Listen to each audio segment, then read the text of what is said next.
আসসালামু আলাইকুম ৰহমতুল্লাহ। মোৰ মৰমৰ দৰ্শক বন্ধুসকল, আজি আপোনালোকৰ মাজত কেইটামান হাদিছ লৈ আহিছোঁ। ইবনে মাজা শৰীফৰ 1757 নম্বৰ এটা হাদিছ আপোনালোকৰ মাজত লৈ আহিছোঁ। আল্লাহৰ নবী মুহাম্মদুৰ ৰাসূলুল্লাহ সাল্লাল্লাহু আলাইহি ওয়াসাল্লাম ইৰশাদ কৰিছে, যেতিয়া কোনো বন্দা ইন্তেকাল হৈ যায়, ঢুকাই যায়, তেওঁৰ ওপৰত যদি কাজা ৰোজা আছে, এই কাজা ৰোজাবিলাক পৰিয়ালৰ মানুহে প্ৰত্যেক ৰোজাৰ বদলা এজন এজন মিসকিন খুৱাব লাগিব। প্ৰত্যেক ৰোজাৰ বদলা এজন এজন মিসকিনক খানা খুৱাব লাগিব। আমাৰ বহুতৰ পৰিয়ালৰ নিজৰ আব্বা হওক আম্মা হওক ৰমজানত ঢুকাই গৈছে আৰু তেওঁৰ ওপৰত ৰোজা আছিল।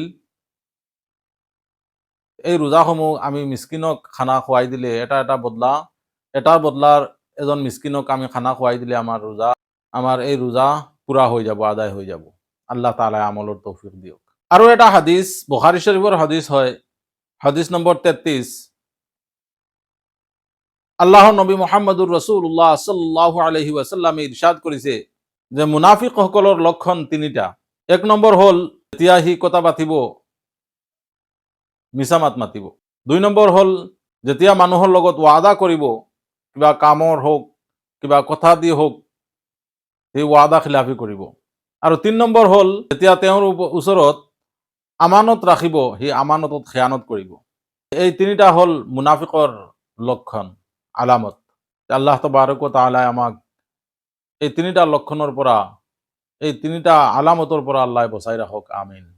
আৰু এটা হাদিছ ফুৰুউল ইমানৰ পৰা এটা হাদিছ আপোনালোকৰ মাজত লৈ আহিছোঁ যে মানুহসকলৰ জিবাৰ পৰা বহুত, জবানৰ পৰা বহুত গুনাহ হয়।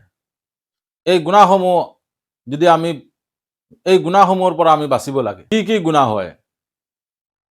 এটা গুনাহ হ'ল বেহুদা কথা পতা, বেফায়দা কথা পতা। আৰু এটা হ'ল জৰুৰততকৈ বেছি কথা পতা, প্ৰয়োজনতকৈ বেছি কথা পতা। আৰু এটা হ'ল বেফায়দা আৰু বেয়া কথা পতা। আৰু এটা হ'ল এনেই মানুহৰ লগত তৰ্ক কৰা। আৰু এটা হ'ল লৰাই ঝগড়া কৰা। তাৰপিছত হ'ল কথা পাতোতে বনাই চনাই কথা পতা, বনাই লগাই মানুহৰ ওচৰত কোৱা। আৰু এটা হ'ল মানুহক গালি দিয়া। আৰু এটা হ'ল যিকোনো মানুহক লানত দিয়া, হাও দিয়া। আৰু এটা হ'ল গান গোৱা বা শ্বেৰ শাইৰ এইবিলাক কোৱা, বেয়া শ্বেৰ শাইৰ কোৱা। আৰু এটা হ'ল মিছা মাতা আৰু মিছা ৱাদা কৰা। আৰু এটা হ'ল বেলেগক লৈ এনেকুৱা ঠাট্টা কৰা যে সেই মানুহজনক কষ্ট হয়। আৰু এটা হ'ল যিকোনো মানুহৰ ৰাজ ভিতৰীয়া কথা, লুকাইল কথা জাহিৰ কৰি দিয়া, প্ৰকাশ কৰি দিয়া। আৰু এটা হ'ল গীবত কৰা। আৰু এটা হ'ল চুগলি কৰা, আনৰ চুগলি কৰা।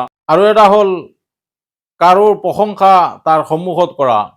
আৰু এটা হ'ল আলিম উলামাৰ লগত বেহুদা সৱাল কৰা, প্ৰশ্ন কৰা, যিটো তাৰ কোনো প্ৰয়োজন নাই।